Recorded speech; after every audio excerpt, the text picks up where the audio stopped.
guys, it's Misha and welcome back to my channel. So today we have to talk about the absolute disaster that was Kamala's interview with Bret Baier on Fox yesterday. So we're gonna take a look at the interview, but you should also know not only did Kamala show up late because they obviously wanted to cut down the time. So we were supposed to start at 5 p.m. This was the time they gave us. Originally we were gonna do 25 or 30 minutes. They came in and said, well, maybe 20. So it was already getting whittled down. And then the vice president showed up about 5:15. As she proceeded to make a complete fool of herself, they demanded that the interview be cut short. You know, voters tell pollsters all over the country and here in Pennsylvania that immigration is one of the key issues that they're looking at this election, and specifically the influx of illegal immigrants from more than 150 countries. How many illegal immigrants would you estimate your administration has released into the country over the last 3.5 years? Well, I'm glad you raised the issue of immigration because I agree with you. It is a topic of discussion that people want to rightly have. And you know what I'm going to talk about. Yeah, but right do you now, just enough? I'm glad you raised the topic of immigration. It is a topic and people do want to talk about this. And this is an interview. And I'm really glad you asked the question because it is a question. You know what I'm going to talk about. Yeah, but right do you now, just a which number? is, Do you think it's 1 million, 3 million? Brett, let's just get to the point. Okay. She keeps repeating this, right? Let's just get to the point. Let's just get to the point. Girl, get to the point. That's what we all would love, for you to get to the point. But all you do is filibuster throughout this entire interview because you don't have the answers, which is crazy because how can you not expect this question? She should have practiced this over and over again because she keeps getting asked, right? And this is the best she has to offer. That is a question. And then every other interview she goes on she just talks with people who kiss her Stern, where she can talk about her favorite cereal or go on the Call Her Daddy podcast because she can't answer serious questions. That speaks volumes, and you want to be our president. Okay, the point is that we have a broken immigration system that needs to be repaired. Right. Who was in charge? So your Homeland Security Secretary said that 85% of apprehensions. I'm not finished. Shh, a black woman is speaking. Listen and learn, Bret Baier. We have It's a an rough immigration estimate of system 6 million people have been released into the country. And let me just finish. I'll get to the question, I promise you. I was beginning to answer. And when... Sure, wasting everyone's time, and that's why he's like moving forward because it's obvious you're not going to be answering this. You just, you could try and cover it up with, let's be clear. So you show up late, you end up cutting the interview short because you cannot answer the questions. And then also, I was going to answer your question. No, you weren't. Jocelyn Nungari, Rachel Morin, Laken Riley, they are young women who were brutally assaulted and killed by some of the men who were released at the beginning of the administration, well before a negotiated bipartisan bill. This is a specific policy decision by your administration to release these men into the country. So what I'm saying to you, do you owe Brett, those families an apology? Let me just say, first of all, those are tragic cases. This election in 20 days will determine whether we have a president of the United States who actually cares more about fixing a problem, even if it is not to their political advantage in an election. You are the vice president. He's asking you specific questions about your policies and the border. And all she can do is deflect. Donald Trump, Donald Trump, Donald Trump, Donald Trump, refusing to take accountability. And it's not like she's being hit with anything new. Again, these are questions that you should have a great response to because of the amount of times you've been asked them, because you know it's coming. How do you fail so miserably? How was your only response? Well, Donald Trump, you have been in charge along with Sleepy Joe. And this is the result. People have died because of your policies. And still, you refuse to take responsibility. Just admit you messed up and explain what you would do differently as president. Why is that so hard? She's never getting pushback. So when she gets hit with actual questions, she gets flustered, loses her temper. But this is not a time for these softball questions when you're trying to be the leader of the country. Madam Vice President, it was a policy decision in the early part of your administration. I will let one of the mothers talk about it. Take a listen. Because of the Biden-Harris administration open border policies catch and release, they were enrolled in the Alternatives to Detention program. This meant that they were released into the United States. It was not even a full 3 weeks later that they would take my daughter, Jocelyn Nungari's life. I believe the Biden-Harris administration open border policies are responsible for the death of my daughter. That's the early days. So do you owe them an apology is what I'm saying. I will tell you that I am so sorry for her loss. But let's talk about what is happening right now with an individual who does not want to participate in solutions. Let's talk about that as well. But do you want to answer in her? all fairness, I told you, I feel awful for what she and her family have experienced. She throws out these vague feel-good lines, but that is not what we need. We don't need your sympathy, although that would be nice in addition to actually better policies, right? But when people are actually dead and dying right now because of the choices you made as vice president, we don't need the, well, I feel sorry that she's suffering. Sorry you feel that way. The level of disrespect and her refusal, again, to take responsibility. Talked to people that have lost children, and they said the pain never goes away, that I'm gonna walk with it the rest of my life. That's an unbearable thing. I want to feel happy again, and I don't know how to do that. It's like, this should not be. And if they had secured the borders and just American people should come first. That's why we elect these officials, to protect our country, not to open the border. During that time, you said repeatedly that the border was secure. When in your mind did it start becoming a crisis? I think we've had a broken immigration system transcending, by the way, Donald Trump's administration, even before. Let's all be honest about that. I have no pride in saying that this is a perfect immigration system. I've been clear, I think we all are, that it needs to be fixed. We need more. I was just down at the border talking with border agents. But you frequently talked to the Border Patrol Union for support of that bipartisan bill, and they did. They supported it. But they also just endorsed Donald Trump and said you've been, quote, a failure with border security. Why do you think they said that? I think they're frustrated, and I get it. That was actually insane. I feel bad. I'm sorry that you're suffering because of the policies we set in place, by the way. But let's talk about the individual who doesn't want any solutions. Let's talk about Donald Trump.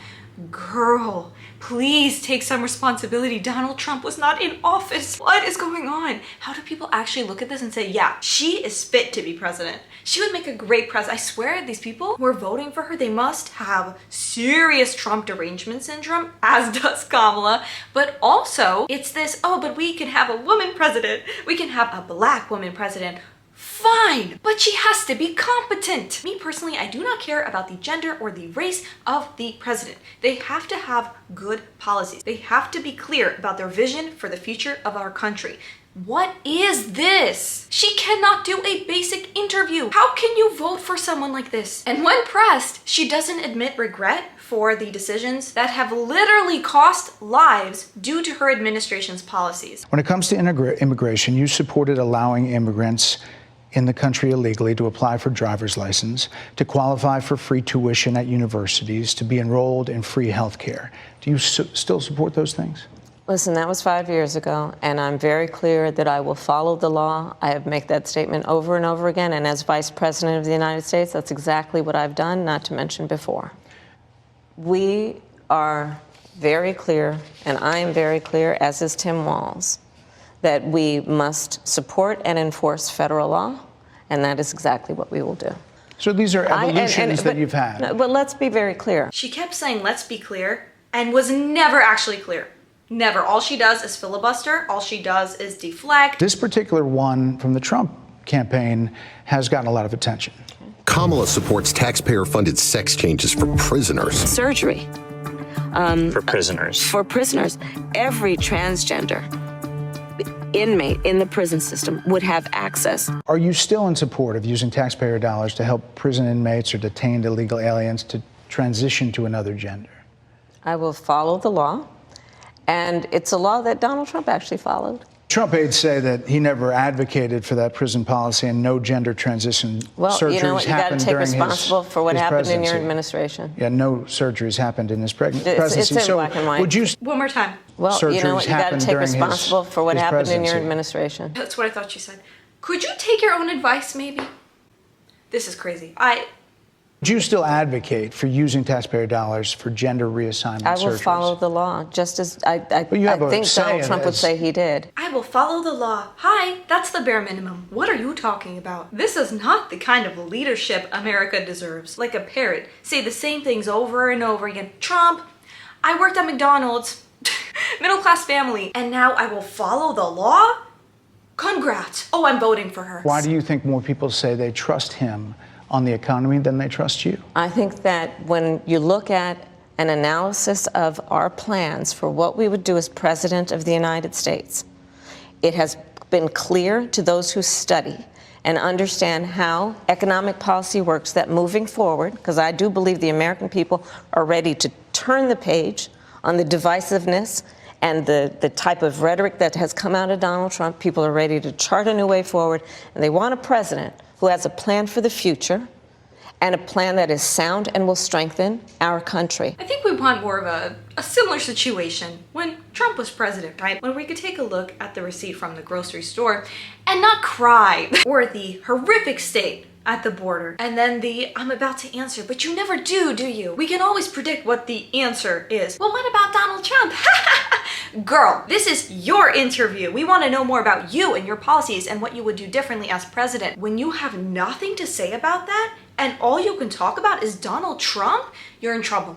You're in trouble, and whoever is guiding you through this process, they need to be fired, because this was a dumpster fire. This, in a perfect world, should have ended her campaign, because no normal individual, no intelligent individual can possibly look at this and vote for this woman. It's interesting you said turn the page, Madam Vice President. You were asked on 2 different shows last week what, if anything, you would do differently than President Biden. Here's what you said.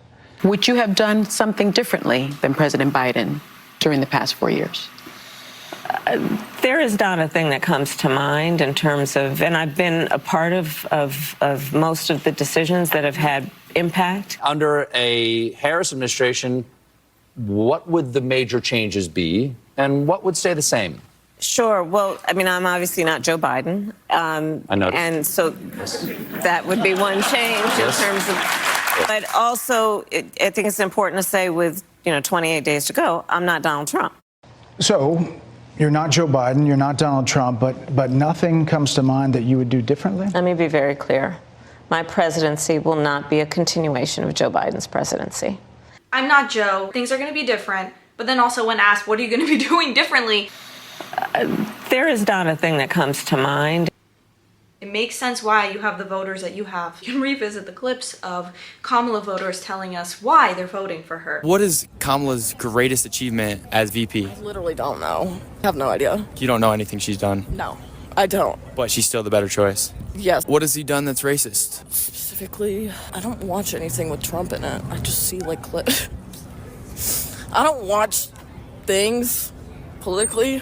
So you just have an opinion, but you don't really know why? Yeah. It makes sense. Your campaign slogan is a new way forward, and it's time to turn the page.